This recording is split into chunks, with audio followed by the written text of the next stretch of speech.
Olá, bem-vindo a mais um CCE, curso de crescimento espiritual da nossa casa Church. Eu aqui, Pastor Sérgio, com você, tendo esse privilégio de compartilhar um pouquinho das escrituras com você, de maneira teológica, prática, simples, que vai fazer toda a diferença para você.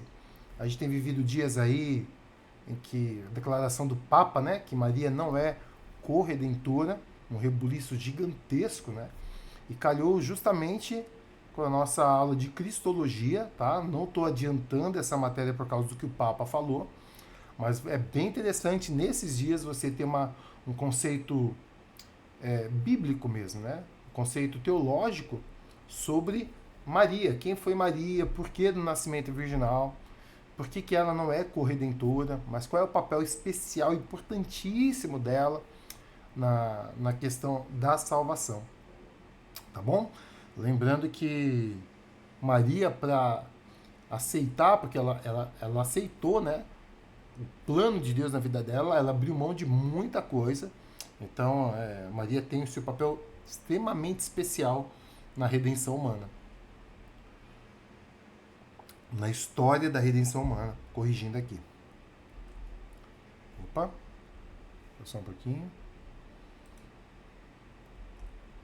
Agora sim. Então nós vimos a introdução, cristologia, perspectiva bíblica e global, quais são as evidências bíblicas. Vamos lá? Cadê? Vamos. Evidência bíblica. Nós vimos no Antigo Testamento, as referências bíblicas de Jesus Cristo. Vimos o equilíbrio entre a divindade, a humanidade e o Espírito Santo, terceira pessoa da Trindade. Aí nós tivemos nossa segunda parte, que foi a definição da encarnação, que é Gnosis de Cristo, que é o auto-esvaziamento, o que isso implica. Isso é muito sério, isso é muito bom, isso é muito prático, isso é muito especial, estudar sobre isso, Os propósitos da encarnação é uma mensagem, assista lá se você não assistiu a outra aula, porque é Deus falando com a gente. E hoje nós vamos ver o nascimento virginal, porque por definição, é que Jesus nasceu de Maria sem a participação de nenhum ser humano homem, de nenhuma parte do homem. Então, por isso que é necessário ela ser virgem, uma garantia de que ela nunca teve relação com homem algum. Esse ensino é indiscutível no Novo Testamento. Mateus capítulo 1, verso 16, diz assim: E Jacó gerou José, marido de Maria, do qual nasceu Jesus, que é chamado o Cristo. Não diz que José gerou Jesus. Diz que Jacó gerou José. José casou com Maria, do qual nasceu Jesus. Não diz José gerou Jesus, tá? Então você tem uma família, Então até você tem aí o São José, que ele é responsável pelos órfãos, não que Jesus fosse órfão, tá bom, gente? Então você tem essa questão aí. E aí você tem no verso 18 ao 25 uma narrativa do nascimento de Jesus. E o que é interessante, essa parte do qual nasceu Jesus, e quando o anjo vai falar para José não rejeitar Maria, ele fala assim: José, filho de Davi, não tema receber Maria como esposa. Isso está lá no verso de número 20, tá bom? Pois o que nela foi gerado procede do Espírito Santo, tá? O que nela foi gerado, não você gerou, não alguém gerou, mas foi gerado pelo Espírito Santo. Como isso foi feito é um mistério. É o que nós chamamos de milagre. Milagre é um mistério. Se nós soubéssemos explicar, não seria milagre, não é verdade? Então, Deus trouxe para nós o milagre, tornando-se homem através do material genético fornecido por Maria. Lembrando que lá em Gênesis, como que acontece a transmissão do pecado ou a entrada do pecado na humanidade? Não é quando Eva come do fruto. Eva come do fruto, mas como ela não é representante legal diante de Deus, lembra que todo aspecto salvífico da salvação é algo jurídico, é algo legal. Então Eva, quando ela come do fruto, os olhos dela não se abrem. Então isso confunde Adão, porque como ela, para Adão, é uma igual a ele, ela comeu e não abriu os olhos, isso confundiu a mente dele. Ele falou, então, peraí, o que está acontecendo? Deixa eu provar desse fruto. E aí os olhos dele se abrem. Por quê? Porque ele era o representante legal, a autoridade. Nisso fica uma lição pra gente. Né? Cuidado com a autoridade. Você que é autoridade, você que está debaixo de autoridade. Os filhos não estão entendendo isso, as esposas não estão entendendo isso, os membros de igreja não estão entendendo isso, os cristãos não estão entendendo isso em seus trabalhos, que tem pessoas de autoridade sobre eles lá.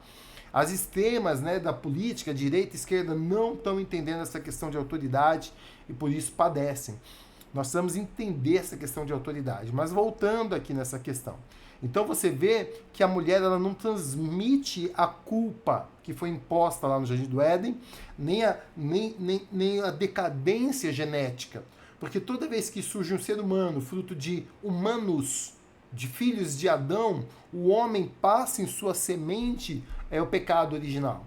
Quando Maria fornece o material genético, não tem ali naquele material genético a implicação ou a inferência do pecado, ou da corrupção do pecado na humanidade. Por isso que Deus pode, sim, pegar o material genético de Maria e com o material espiritual de Deus, Espírito Santo, formar um ser legalmente, legitimamente humano e legitimamente divino. Tá? Isso vai além da nossa total compreensão, mas pela fé nós tornamos isso aceito e faz sentido, porque como homem a gente vai ver que a importância dele ser Deus e homem ao mesmo tempo, embora já tenhamos visto aqui um pouco. Tá? Continuando aí do ensino indiscutível no Novo Testamento, testemunho claro, Maria não conhecia José nem algum outro homem. Você vai ter no Novo Testamento usando a palavra virgem várias vezes para enfatizar isso daí, tá? Que ela não teve relação com nenhum homem, tá bom? E você vai ter no Antigo Testamento uma profecia, que está lá em Isaías 7,14. Embora eu vou ler para você lá, Isaías.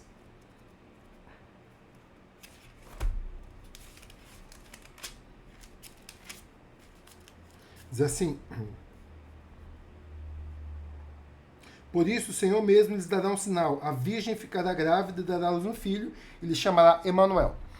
Talvez você falar com alguma, principalmente quem é judaizante, o judeu, vai dizer assim, gente, a palavra aí não é virgem, a palavra aí é alma, que significa moça, não é alma, espírito, tá? É alma, se for ler a palavra em hebraico, você vai ler alma, tá? Alma.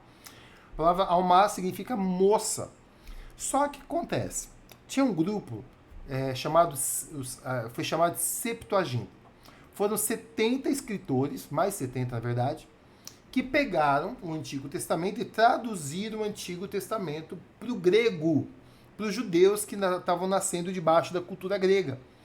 E o que eles fizeram? Esses 70 escribas fizeram uma cópia do Antigo Testamento e compararam a cópia deles. E para a glória do Senhor, era idêntica à cópia deles. O povo judeu leva a tradição escrita e a tradição oral muito a sério.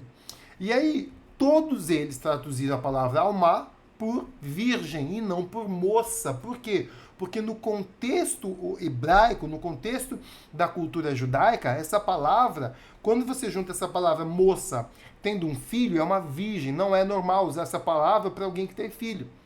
Então, para os judeus, é claro que está falando de uma virgem. Tá? Então foi assim que eles traduziram. Caso alguém diga para você, não, mas a palavra lá é moça, não é virgem. Então não tem nenhuma profecia dizendo que a virgem dará. Aí você pode explicar isso para a pessoa. Qual é o propósito do nascimento virginal? Ainda que não seja explícito, né, funciona como um sinal da divindade, uma indicação de uma natureza humana sem pecado, como eu expliquei. Você tem um humano que não tem a transmissão da culpa ou do material genético corrompido que vem do homem e não da mulher. Vamos falar um pouquinho sobre a humanidade de Jesus em nós. Por que não? Vamos falar sobre isso, né? Redenção completa. Sem uma humanidade completa e profunda, tá? Jesus não se qualificaria como nosso substituto e não tomaria nosso lugar. De onde tira completa e profunda? Jesus não era semi-humano. Ele sentia tudo o que um humano sentiu e ele sentiu de uma maneira profunda. O que quer dizer com isso? Ele sentiu sede extrema, dor extrema, vergonha extrema, desejo extremo, medo extremo, tudo que é do aspecto humano, Jesus viu de uma maneira profunda, tá? Por quê? Para deixar claro que ele era 100% humano. Houve no passado, uma vertente, não vou me lembrar agora do nome dela qual é, que dizia que Jesus tinha uma imagem humana, mas ele não era humano. Tá? Qual é o problema disso? Tira de Cristo o nosso substituto legal. Por quê? Porque alguém deveria morrer em nosso lugar. Se aquilo era só algo ilustrativo, uma imagem, e não houve uma morte, não houve a dor, não houve pagamento, não houve a absorção da culpa, como ele seria o nosso representante legal? A plena humanidade de Jesus Cristo é necessária para uma redenção absoluta do homem. Tá? Um homem precisa morrer no lugar da humanidade.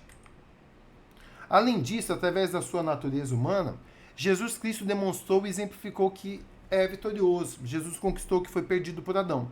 Em um ambiente perfeito e sem pecado, Adão falhou, mas em um ambiente mais em um contexto apodrecido pelo pecado, Jesus venceu. Você vê que Adão decidiu errar no jardim, Jesus decidiu vencer no jardim. Né? Então você vê ali que Jesus foi redimindo, foi quebrando cada uma das maldições. Né? Sendo puro, inconquistável, manso e dominante, Jesus revelou que é verdadeiro homem segundo o padrão divino. Tá? Então você tem alguém que, como homem, morre e como Deus vence a morte.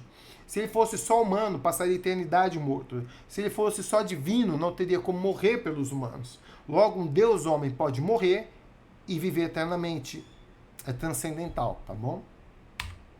Realizador de promessas. Se ele é esse homem perfeito, algumas promessas da palavra de Deus só poderiam ser cumpridas por um descendente homem, tanto do rei Davi quanto de profeta, tá bom? Então você tem aí títulos e ofícios de Jesus Cristo. Deuteronômio 18:15, eu vou ler.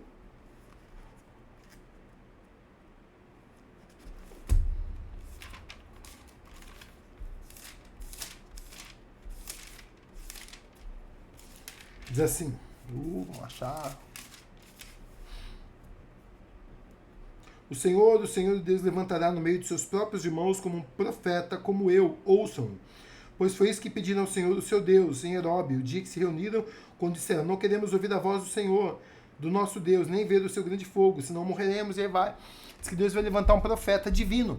É Jesus Cristo, tá bom? Como um humano.